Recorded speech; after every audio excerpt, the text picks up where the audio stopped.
Hey, everybody, it's Philip Deng, host of the Pillar 3 podcast. Welcome to this week's episode. And I'm joined by my friend of more than 10 years now, Vu Lei. We met in Seattle. Vu, how are things? I like your background.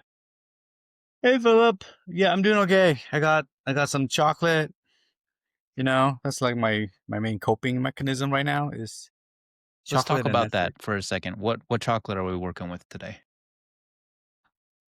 Oh, fair trade. It has Cool. hazelnuts, I think. I Do you have bought a like 20 of these, in you have a different flavors. percentage do you have a I cacao prefer percent? like about 72% to about 72 is 85. specific, and I'm pretty close to around 72 myself. So I can definitely taste it. My sister is a 100% cacao. No. I think that's just for, like to be tough. And she's like showing how like sophisticated. I have the same feeling about light roast coffees, which I know is very like sophisticated and it's like all the fancy roast your own bean places. And I've tried again and again. And they give it to me and it's very light colored and it looks like tea. And then it tastes very sour to me. And then they say, that's how it's supposed to taste. Like that's how you like know the flavors are coming through. And sorry to anybody out there, but I guess I am a burnt coffee fan because that's what they all say, like dark roast. Oh my gosh, you're burning your coffee. And I'm like, well, then maybe I like burnt coffee. Yeah, I don't drink coffee, so I have no idea what you're talking about, but 100% cacao is way too much. It's It's intense. It's very, no, there's it's no the same, sugar at all. Yeah. correct. It's just like chewing on the beans you can do that here in Costa Rica. You can go on the tour and then they give you the beans and you eat them. And yeah, Yeah. How are you well, doing welcome. overall? I'm good. Things are going well, company wise, ups and downs, but this was a up week, so I'm going to take it. And then Anita and I are going to go out and try a new restaurant after this. Have a little Friday night date night. Oh, that's good. I'm glad that you're out there, living your lives and yeah, it's really important. I think we're in Super this important. space where, we're encountering a rise in fascism and it's really important that we ground ourselves in joy and art and music and community. 100%. We exist in the moment now. We exist in the time and the space where we are. And so yeah, we're gonna go out and we haven't done a date night in a while. So there's lots of cute little restaurants here where we live, very few chain restaurants at all. Everything is like very mom and pop, or it's actually somebody's house. And in Costa Rica, they call them sodas because they used to have like illicit restaurants. And the code word was you're going to buy a soda, like the drink. And then it became known that like that's why they're called sodas here, because then it just became synonymous with home restaurant. So yeah, we love checking those out because they're always very sweet and like you really meet the people that are running them. So yeah, we'll check one out tonight. So you graciously agreed to come onto my podcast because I'm on the BLT, which is the book launch team, which I think is a funny name for a famous vegan's book launch team being called the BLT, but I'm on it. And so we are all kind of coming together to share this really wonderful book, which would you say it's a culmination of years of blog writing? I would say so. I've been ranting about things for so long. It's kind of nice to just kind of compile things into all these main ideas I've been ranting about into one space that's cohesive and organized. Let's talk about the ranting and where you've been ranting. Let's set this up for people who may not be familiar with your rants. You have been a leading, hilarious, outspoken nonprofit sector luminary from your blog, nonprofitaf.com, for quite some time. If I were explaining this, which I frequently do, I just introduced nonprofitaf.com to somebody today. How would you introduce it to other people? What is the blog these days? How do you think about it? NonprofitAF.com is a blog that just highlights both the fun, and the joy of nonprofit work, but also all the challenges that we deal with. And oftentimes those challenges are things that people have been thinking about, but they don't point out because as a sector and as a society, we tend to be very polite about things. So we don't point out the things. We just tend to go to happy hour and complain about them to one another. But it's really hard to like address these issues, right? If we don't point them out and talk about them. Do you remember any of the early you just said the challenges, and then you said so there's a frustration and then there's humor. Do you remember thinking back, like, was there a particular incident or challenge that you decided to blog about that still stands out in your mind? Yeah, one of the first blog posts that I wrote for Nonprofit AF was about like overhead. You know, overhead is basically when people are like, well, I want, when I donate to an organization, I want this money to go directly to the people being served. I don't want it to be spent on wasteful things like staff salaries, rent, utilities, insurance, evaluation, marketing, fundraising, communications, professional development. All those things are considered overhead, and people think that they're garbage and they don't want money to go to those things. So I was talking Yeah. about how imagine if a bakery functioned like that. Yeah. You know, like if someone goes into a bakery and was like, I want to give money to buy a cake, but I don't want any of this money to go to the baker's salary, or I don't want any of this Drives money me to go to the crazy. electricity for the oven. Like that's this type of stuff that we're dealing with. I really liked in your book the hose to water ratio. I thought that was perfect VU sass. Like for listeners that are saying like that's how absurd it sounds to nonprofit people when you get the question. It's like the analogy that VU draws is about firefighters like fighting this urgent fire, like the house is burning down, and people are like, well, what's your hose to water ratio? And it's like, you need the hose. Like the water's going to I sit. want this money I'm giving you to only be spent on the water, not the hose, Yeah, because the yeah. And it's hose like, is overhead. exact. Oh my God. It's perfect. And that's kind of like what you can expect a lot of in nonprofitaf.com. And then now you've condensed it into a book, which is called Reimagining Philanthropy and Nonprofits. Hold on, let me turn off this dinging. Grab my sorry, reimagining nonprofits and philanthropy. So, diving into the book a little bit, there was a quote that I read. I showed Vu actually. So, this is my hand printed copy for those of you watching on YouTube. And this is a zip tie. And I created the hole in my book with my power drill. So, just bear with me for a moment It here. seems This like you is worked a nonprofit before, Philip, because that sounds like a exactly. very You creative can't solution. well, because I asked for a budget for a hole punch, and they said, we don't really wanna pay for that, and so It's overhead. it's overhead, so I went to Goodwill, and I got a drill and, found some zip ties, and that's exactly right. That's where we are. I'll edit this out, but I wanna find that quote that pissed me off so much. Okay, here it is. Okay, Vu. So I you intentionally left this person anonymous, but this got my blood boiling when I read it, and I have to start here. This quote, you're basically talking about how people that are outside of the nonprofit sector sometimes think about the work. And so let me just read this quote. When we invest in for profits, we do so for the potential of realizing more value, thicker wallet to give us as individuals, to us as individuals. When we donate money to nonprofits, we give our money with no hope of self gain. Therefore, those of us who give our hard earned money have every right to judge a nonprofit any way we want.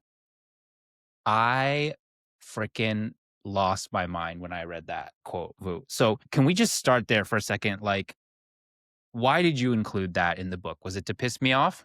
Well, I mean, it's to rile you up because this is unfortunately how a lot Success. of people think, right? This is for a lot of people who have very little experience with the nonprofit sector, seem to believe that they know what's going on in the sector.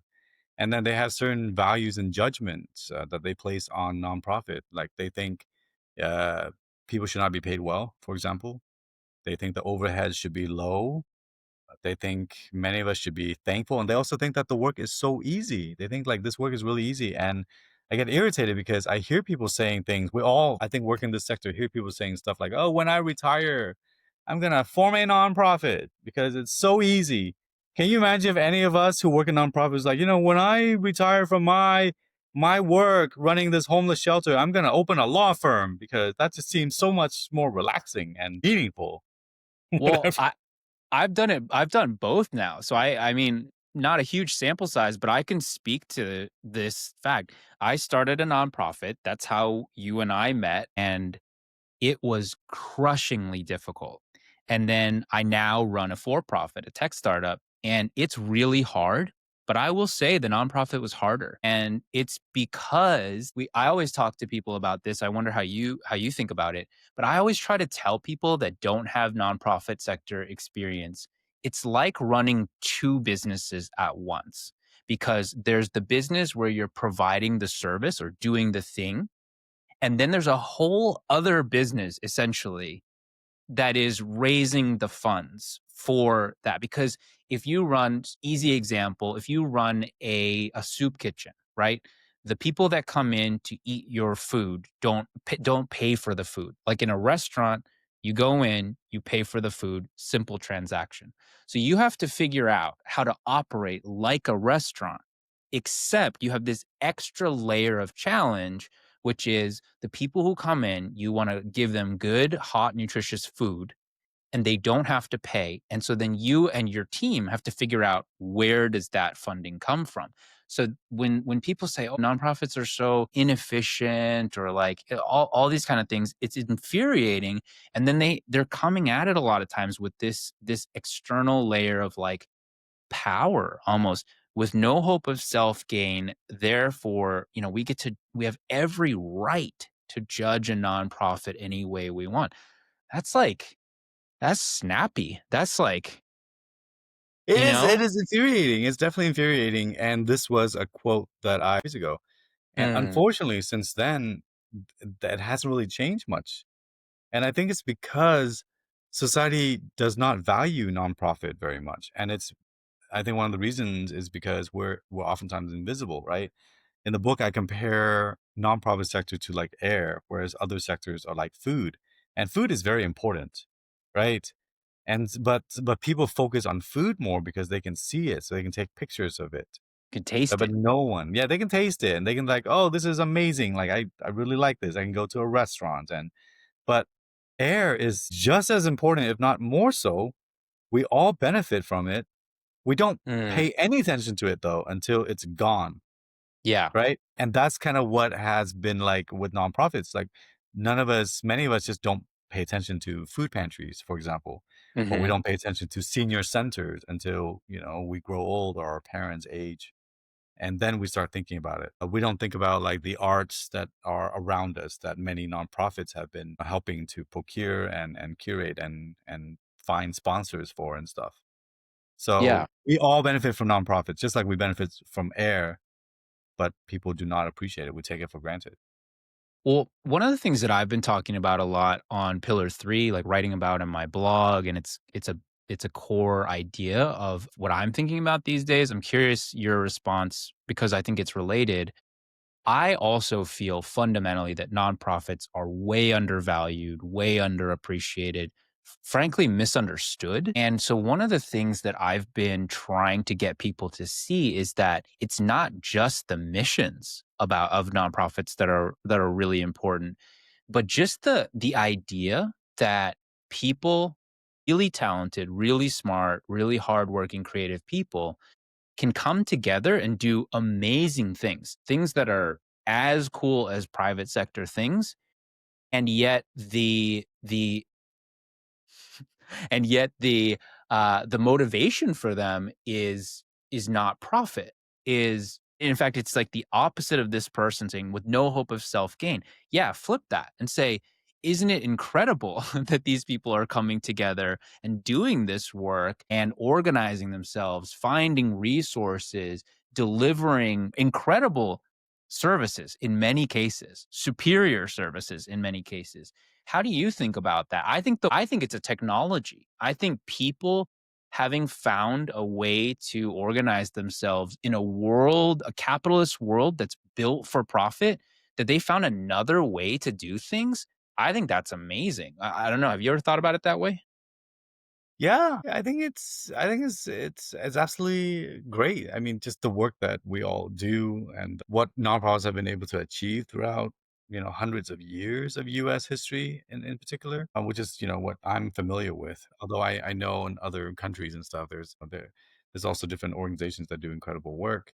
Many of our civil rights gains have Hmm. been because many nonprofits have been supporting the work and pushing for a lot of things such as marriage equality and environmental protections and things. So again, we all benefit from the work of nonprofits that we just take for granted.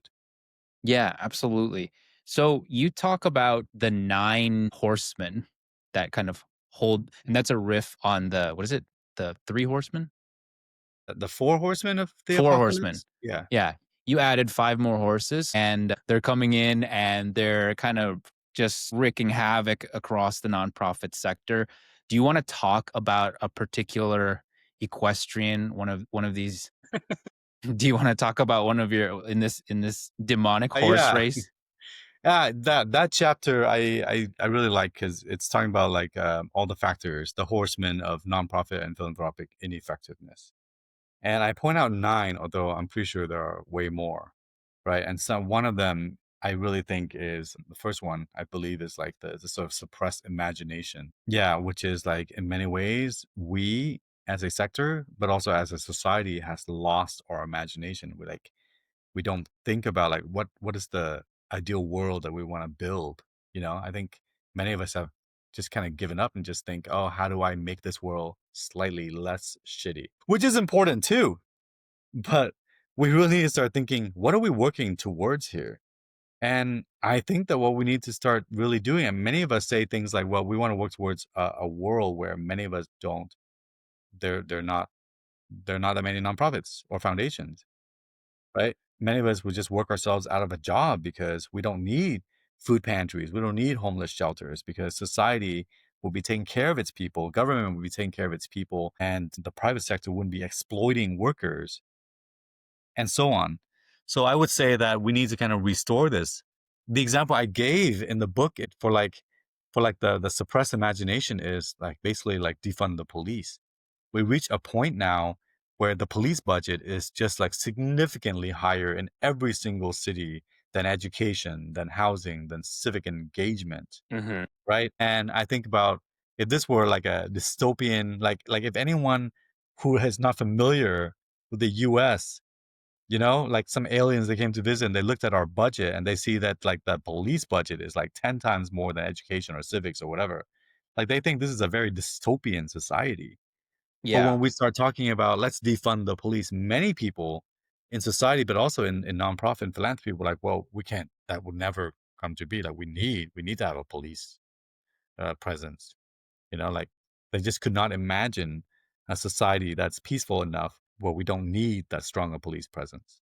Yeah, I think wasn't it Jimmy Carter who said something like budgets are moral documents and they kind of they show your values in numbers. And so I take your point about police budgets becoming, really, really outsized. And then not only that, but just literally what they're spending their money on. It's increasingly militarized, more weapons of war in, civilian areas. I have a question here though. So on the defund the police thing, how much do you think the branding or the term contributes to like the lack of imagination? Because to me that's like saying this is what we're against, like get rid of the police budget, but then like it is kind of leaving to chance people having to imagine what you're saying here. And I get it, and I think a lot of people make that imaginative leap, but there are a lot of people, the people that were like, wow, that's crazy, blah blah.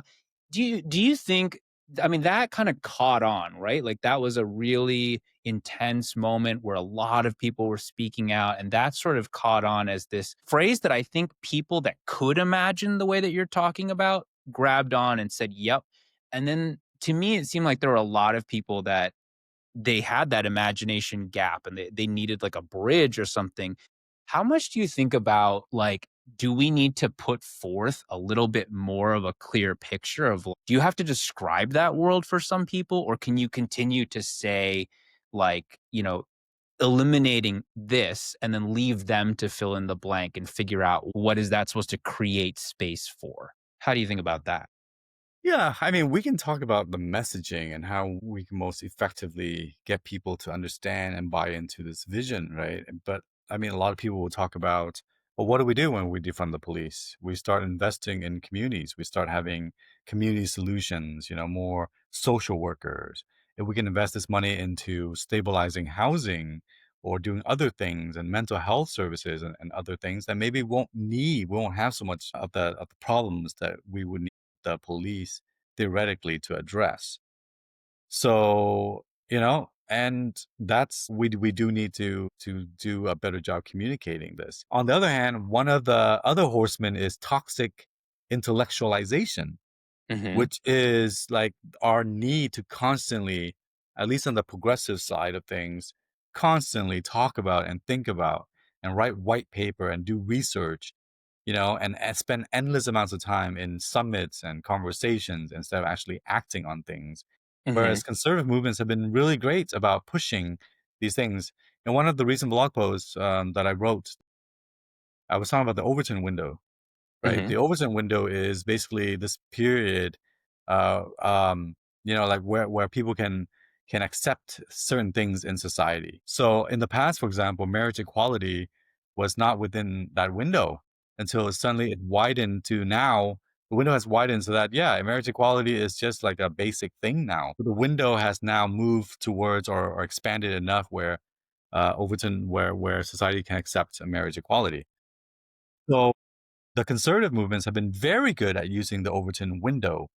So what they do is like they move to radical stuff to the point where it's so like sometimes awful, their vision for society, so that when they propose things that are just they're awful, but less awful, we're like, oh thank goodness, we can go for that. Right. We need to do a better job with that, those of us on the Mm. progressive side. If we had been proposing like look at minimum wage. We've been working on trying to increase it to $15 per hour. The federal minimum wage, I think, is still $7.25 or something, Yeah, it's which is crazy. ridiculous. Yeah. Absolutely, it's ridiculous. If it followed inflation, it would be at least like $24 by now. Yeah, that's right. So instead of working to say like we're trying to increase it to $15, which is still not even the $25, we really should have been working for like our vision is to increase minimum wage to $30 an hour. Right? If we do that, it may freak out some people, but then the Overton window would move towards that. So then when we propose $20 minimum wage, people are like, oh my god, yeah, that's It's I can literally do like sales. Like you go to any that. like the knockoff markets. Like you and I Yeah. both been to Asia where you're like buying a fake whatever bag and they're Yeah, I like, saw some Mikey shoes. yeah, and they're like $50, and you're like, no, no, okay, okay, okay. For you, 15. And then when you buy it for 8, you're like, oh my gosh, I got such a deal.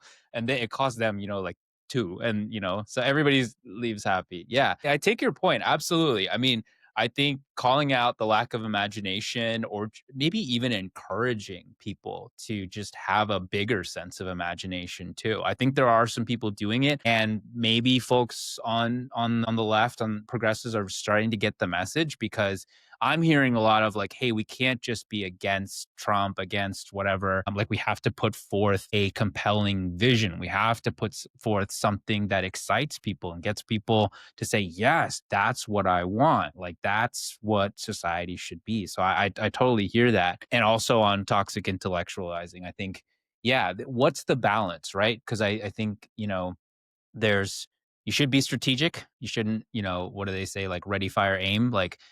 But at the same time, I don't think that's been the problem. It's been like biased towards talk instead of biased towards walk. So 100%. Any other horsemen that you're wanting to feature? Yeah. Well, the horsemen, I mean, I can't name them all, but they're like neoliberalism and white moderation, the scarcity and martyrdom complex that we have. Also self-protectionism. But one of the things that well, yeah, and also I think it was like Dunning-Kruger effect Oh, where I love that one. yeah, Yeah. and that one is about like those of us who believe in equity and justice are always doubting ourselves all the time. Yeah.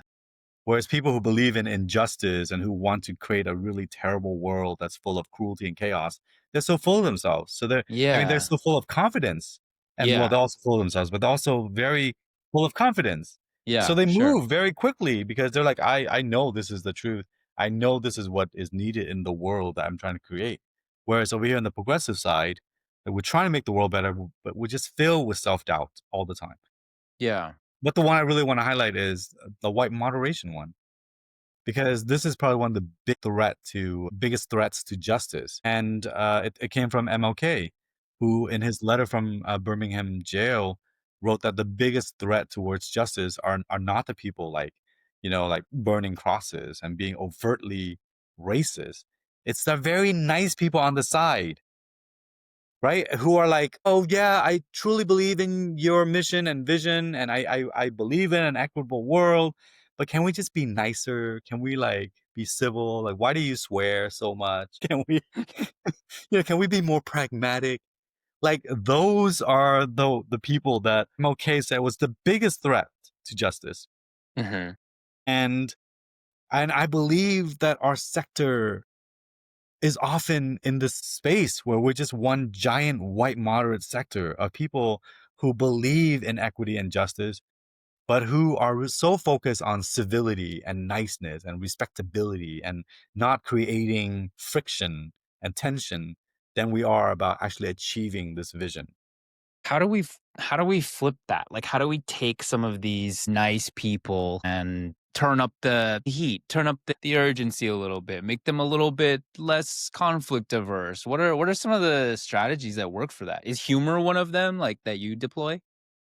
I mean, I deploy humor all the time in the blog and in my speeches and things. So that's definitely a way to go about doing this. There are different strategies, but I think that we have to be okay on occasion burning some bridges, because Mm, we okay. have not been like, we've been trained, we've been conditioned to be very nice because, funding depends on us being nice to people and to center the feelings of donors and funders to make sure that they don't get offended so they can keep funding the work that we're doing, which is, oftentimes very important and sometimes life-saving. But we got to be okay with thinking about different strategies, especially when we're dealing with people who have power and privilege. Like, one of the things that I do is, and I encourage other people to do, is like, we have those of us who have power, more power and privilege and influence, that we got to be okay offending people. Like, this is something that I have to be more used to. Like, I've been offending lots of people. Like right now, for like, I helped to start a movement called Crappy Funding Practices. At least you said Crappy Funding crappy. Practices.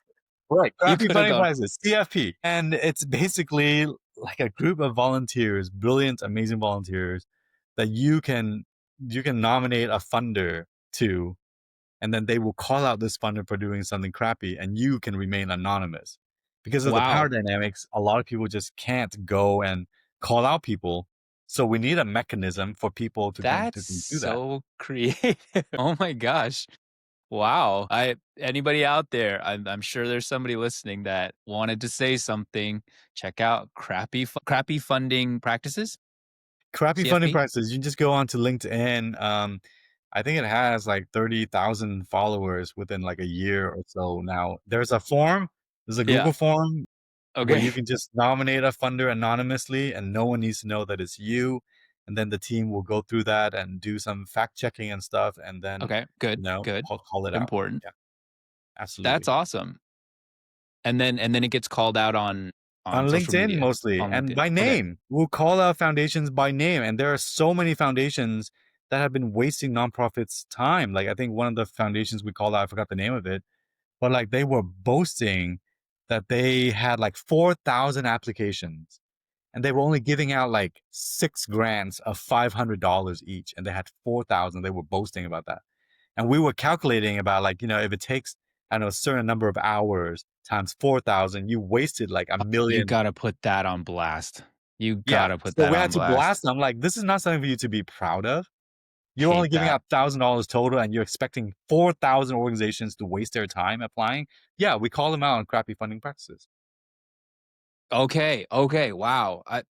I'm gonna follow that on LinkedIn, and then we'll see. Can you call out startup investors as well? Can we create a new like subcommittee about some of that? I think that You can propose it to the CFP team, or We'll you keep may that need to on. like create your own crappy VC practices or whatever. Yeah. Okay.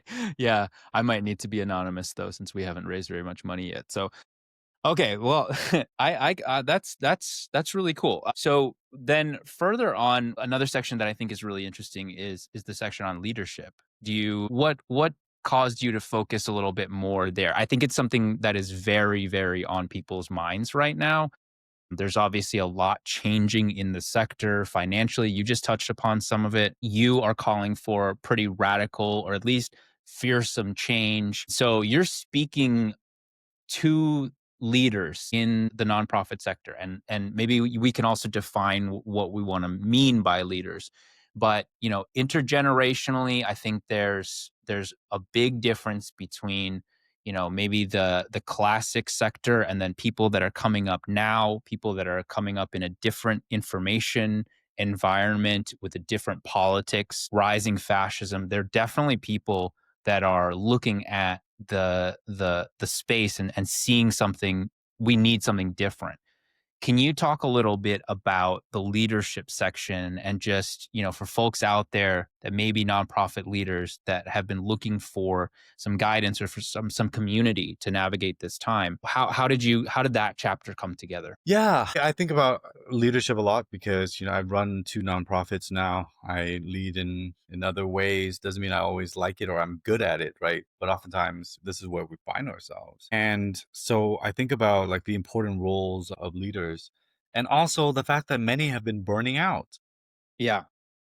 There's a lot of leaders of nonprofits who just burn out and they leave. And there's something about the structure that we've kind of inherited from maybe for the for-profit sector. Then we transpose this over to nonprofit sector that may not be working. Maybe the traditional model of like this hierarchical model of one leader on top, like this pyramidal, per one person on top who gets like vast amounts of power, that may not be working as effectively. Maybe for some organization it does. And so, we all need to think about what is most effective. But I talk to younger leaders, for example, and I ask them like, do you want to be a nonprofit executive director? And they're like, oh, hell no, I think. One of Kids are one so of the smart these things days. one of my mistakes, I think, in my leadership was actually asking, like allowing these younger up and coming leaders to shadow me while I was doing my work. We had a fellowship program and they would take turns shadowing me for an entire day, right? And I think that shadowing me when I was an executive director actively discouraged a bunch of them from wanting to become nonprofit leaders. It's because the job is so difficult Yeah. and we expect so much of leaders, and maybe it's time for us to reimagine what that could look like. So right now organizations are thinking about like co-directorship or even like a situation where there could be three or more directors or leaders at the same time, or some organizations may not even have any leaders and it's more of a flatter structure. That's not to say that these structures are always more effective than hierarchical structures, right? They have their own challenges as well, but it's time for us to really imagine and try things out and see what might be working. And maybe it's a hybrid of hierarchy and flatter structures or something. Yeah, it's really interesting to think about because to me, I'm wondering like how does that change the landscape and like how does that open up leadership? I mean, basically you're thinking about leadership in a more abundant way, right? So instead of every organization, one per organization, it could be many, it could be different. And so are you actually able to enjoy more of the leadership potential that's within a group of people? That's super interesting. On the other side, I do wonder about like, that in some cases might require a lot more talking, and then how does that intersect with urgency and all that stuff. But super interesting. Definitely a chapter that I think not that many people have, that feels really fresh and very new. So a lot of people, when you pick up the book, that chapter is very interesting. You go through some different leadership structures, even like some named like decision making frameworks and paradigms that people may not have heard of yet. So that's a super cool chapter. Let's talk a little bit about current events then. I mean, you've been really concerned about the rise of fascism. We are I mean, I just feel like on a daily basis confronted with some no, hourly basis, like some new troubling incident, some new troubling norm that's been shattered, law that's been broken. You know, it's happened a lot faster than I think even many of us thought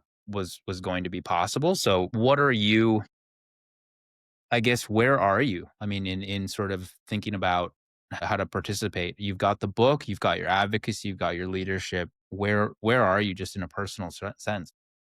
Yeah, well, in a personal sense, I think many of us, I want to acknowledge, are very fearful right now. This is not so, especially those of us from marginalized communities. I would imagine. I mean, I am an immigrant, a naturalized immigrant. There's been talks about like denaturalizing us, and like it's not just deporting, but like being sent to countries that we don't belong in, like horrific prison torture camps and alligator Alcatraz and things like that. Like, this is a really terrifying situation. Also, I am feeling for my trans friends and colleagues because it's it's really awful. It's horrific. And, so I want to acknowledge for all of us that I think if you're feeling terrified right now, like your feelings are valid, right? And I think in some ways what I hear is that the good news is that, these types of regime. I just talked to someone who studies like fascism and stuff, and he said, well, oftentimes these regimes are hard to maintain. Dictatorships are hard to maintain. Eventually, people will rise up and defeat them, and that's kind of what we need to do. So right now, I'm focusing on what is it? What is the role of nonprofits and philanthropy in really holding back fascism, and then also creating the kind of world, a better world that could come out of this horrible period in time right now. What so one of the ideas I've heard that's been most compelling to me is that because the US is so capitalist and it's so responsive to money, that like one idea to try would be it would need to be this mass kind of tools down, wallets down event, like a sustained consumer revolt, like a no spending, no like a grinding halt to just make things economically send a message that way. Have you heard about stuff like that at all? Yeah, I think that's definitely something we should be thinking about, especially many of the tech tools that we've been using. It is hard because they are so addictive and we've relied on them for our lives and stuff. But I think it's probably reaching a point now where we have like stopped subscribing to Amazon Prime. I got so used to just going into the house and going, Alexa, turn on the lights, or Alexa, like, what's the weather outside? Like, order me more vegan jerky and chocolates. And it does. Yeah, of course. Yeah. And now it's been hard to not have that. And even my kids are like, on occasion, they'll just randomly ask Alexa stuff and, she's not plugged in anymore. We stopped subscribing to her. But I think that this is necessary for us to think about, like, where is our money going? Not just about fascism, but also like not supporting organizations and companies that have been supporting genocide. It's so yeah. It's so Yeah. hard because, well, for at least 2 reasons that I can think of is one is it's kind of like individually, it's a marginal difference or it doesn't make much of a difference. You really need everybody to do it. So then it can be hard to motivate yourself. And then number 2, you said it again, there's so many things in our lives that depend on these different softwares or these different like let's say you live in a place where you only have big box stores or you only have like the main grocery chains you have to eat so by going and feeding your family you're still potentially supporting big corporations that are again contributing to some of the problems that we have so it's a really challenging situation it comes back to something that I see is really, really one of the reasons I'm most excited about your book and themes like leadership and imagination. I don't think the nonprofit sector has even had. I think it's a baby. And you and I, we were on a walk a few years ago when I first told you about this idea. You and I were walking together in Seattle, and I said, I imagine a nonprofit sector that's like 10 times as big as it currently is today. And you were like, "Whoa, what?" Like I thought we were trying to have a world where we didn't even need the nonprofit sector. And I used to think that too. But one of the things that I'm really excited about and thinking about a lot is back to just like the choice that human beings in nonprofit organizations, in purpose-driven organizations, they're not there for the shareholder. They're not there for the profit. They're there because there's a purpose they care about and they choose to do it even though it sucks, even though all that overhead junk and like the bad pay and the burnout, they're still there because they care about it and they're choosing to do that. And I'm hopeful that there's an opportunity on the horizon with AI that people might come to see nonprofits as in a new way, that they might actually see them as a really cool kind of organization and a much more meaningful way to get together and work with people and do stuff. So, one of the things I've been really hoping is that a lot of these conditions are going to force us to have a serious conversation about capitalism not working out anymore and forcing all these bad choices on us. I wonder if the nonprofit sector actually represents more freedom, more local community ties, more of that kind of stuff that matters to people. Have you been hearing anything like that? I think it's definitely interesting. I do think that people have been talking since the beginning of the pandemic, like new ways for us to organize ourselves, how we relate to one another. I think about the beginning of the pandemic, right? I mean, it was a scary time, right? Yeah, I But there was were some washing my really vegetables. amazing things that came out of it. Yeah, Like people were being very neighborly and people were being so community minded. I yeah. remember when it was Halloween and the kids were so sad because they really love Halloween and going trick or treating. And then all around the city, people were making these little chutes out of PVC pipes and other things so they can send little packets of candy down to kids, like 20 feet away to be safe.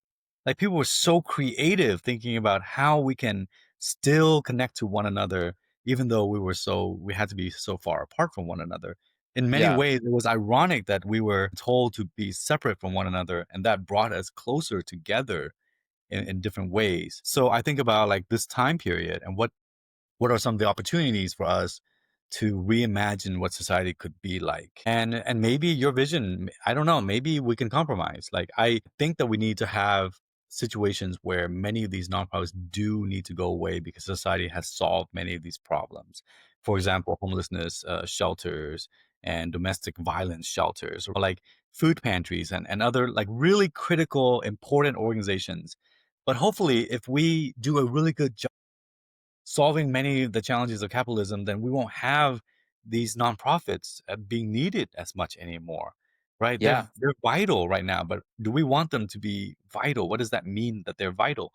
But we still would need organizations like arts and science organizations, teams, civic engagement organizations. And I get really excited thinking about a sector that's full of nonprofits that are doing incredible things to uplift humanity and not just trying to fill in the gaps left behind by government and by the private sector.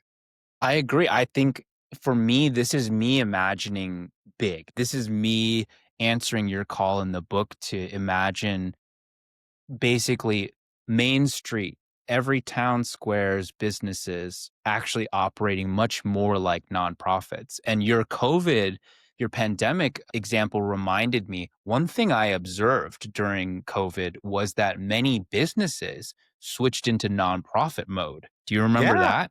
it was So, like, amazing. Many of them became like they started. I know a well, distillery that was making hand sanitizer. there was that. So there's that, but then there were restaurants. There was a restaurant in Portland that had started out and was really beloved by the community. So just before the pandemic, they were getting ready to open their flagship restaurant, and they'd grown and grown and grown, and now they've invested in this beautiful new space. March hits, everything shuts down, and it's just the worst possible time. But the whole community was like, no, no, no, no. We are not going to let this business go under. And so they all started buying meals that they're not going to eat to keep the business going, which is essentially making donations just the same way that you donate to support a nonprofit. The key difference is choice, right? So here's a for profit business that when the going gets tough, switches to become like a nonprofit, a community based organization, people coming together, just like you're saying. And it's so beautiful, right? It's so, so beautiful. And so that's what my work that I'm doing here on Pillar 3, alongside your book and the work that you've already opened up. I want people to see how amazing nonprofits are and how much more widely the ways that we've learned to work together, how much more widely we can share that out and inspiring people to think more like nonprofits. I'm tired of people thinking nonprofits are like the junior varsity people, but like that we're Like the the younger backups. sibling. So Yeah. younger, yeah, like we are there. We let's imagine so far the other way that we actually have some of the most important lessons to teach everyone in the economy about doing things in a way that maybe it doesn't show up on the shareholder on the quarterly earnings report the way that people are so used to, but it shows up when it really gets tough. And I think the pandemic was such a great example. So many businesses flipped into nonprofit mode when the going got tough. All right, so we're coming kind of close to the end of time here, so I want to make sure that we really direct people to the book and to how to join what you've already been building for all these years. So first, what are some websites or where do you hang out online? Where are you engaging with communities these days? Where can they find you? Yeah, nonprofitaf.com is my main blog. I'm also on Instagram a lot more, so just at nonprofitaf on Instagram, where I've been making these little videos. I think I'm gonna try to do more of them, simply because I don't know, I'm procrastinating from doing more important things, I guess. But also because most of the videos are supposed to be kind of funny, and I think people kind of need to laugh a little bit more. Definitely. We need to center like joy and humor and art and stuff, because those are the types of things that fascists hate. And which is why, like, I'm really appreciative of the artists that we have in our community, and the arts organizations, the arts music nonprofits, museums and others who bring joy and who remind us of our humanity. And of course, all the other nonprofits who do really vital stuff, advocacy and stuff, they're really important too. So we need to support them.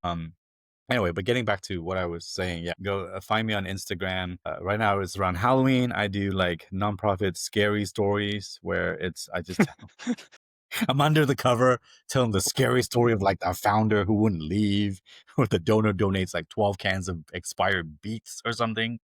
Ooh, yeah. Thank you, donor. Handwritten note, right? Yeah. And then there's also nonprofit dating advice. Say more? Well, it's just like, like you write in and then for dating advice, and I give dating advice, but from the perspective of a Oh, nonprofit okay. person. Like a Dear Abby, a Dear Vu.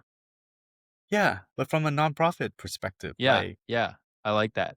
I was thinking like nonprofit as Tinder profiles or something, but yeah, okay. I Something was else thinking too. about an app called Funder, kind of like Tinder, but you guys swipe on the nonprofits and the funders can swipe to find one another, to Yeah. fund. Well, let me know if you if you're getting into tech startup mode. And then where can they buy the book? They can buy it on the website nonprofitaf.com, and then Oh where yeah, else you do you want can to? you can go on to Elliott Bay Book Company or bookshop.org. Yeah, and well, I mean, of course, also Amazon. I've I'm heard of trying it. not necessarily to push Amazon so much, but we're gonna have an entire conversation about just the shadow that Amazon casts on the publishing industry It and on does. authors. Yeah.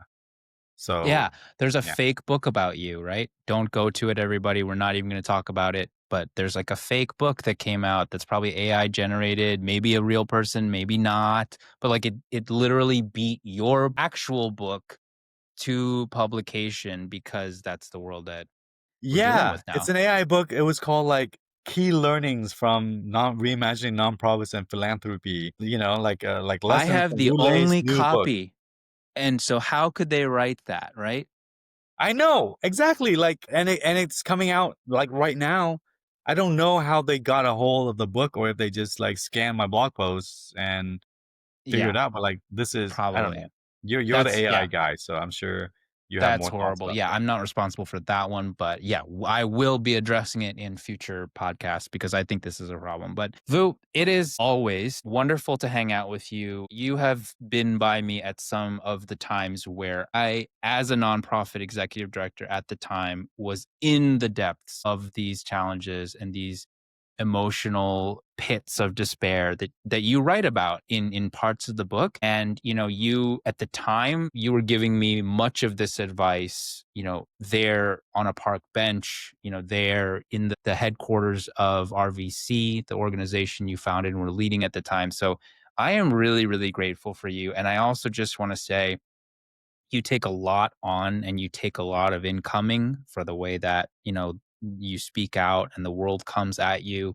So I'm really grateful that you are still speaking up for people in the way, with people in the way that you are. I think this book is going to be great. I think it's going to be a classic. I think it's going to be something that really cuts through the bullshit in a lot of different ways, and that I think it'll give people, like, as a tool, as literally like windshield wipers on your eyes. If you're a nonprofit person, like, you can take this book and kind of wipe away the haze and like kind of see clearly and have a place where you all, your team, your stakeholders, you can all come together and say, all right, this is the truth here. So thank you so much for coming on the pod and for being such a great friend all these years. I'm excited to get my real copy of the book because this one is about to fall apart here. So thank you, Vu. Thank you so much, Philip. And I will ignore your usage of the word literal. Shoot. You're like it's literal windshield fluid for your It eyes. is a figurative windshield wiper. Wow, modern language, verbal tics just filtering in everywhere. I'm gonna call that out in the post production. I'm just gonna. It's a good reminder. It's a good reminder. Appreciate that. Thank Literally you a so good much, Philip. reminder, Vu. Yeah. All right, I'll catch you later. Be well. Thank you for having me. Thanks, everybody.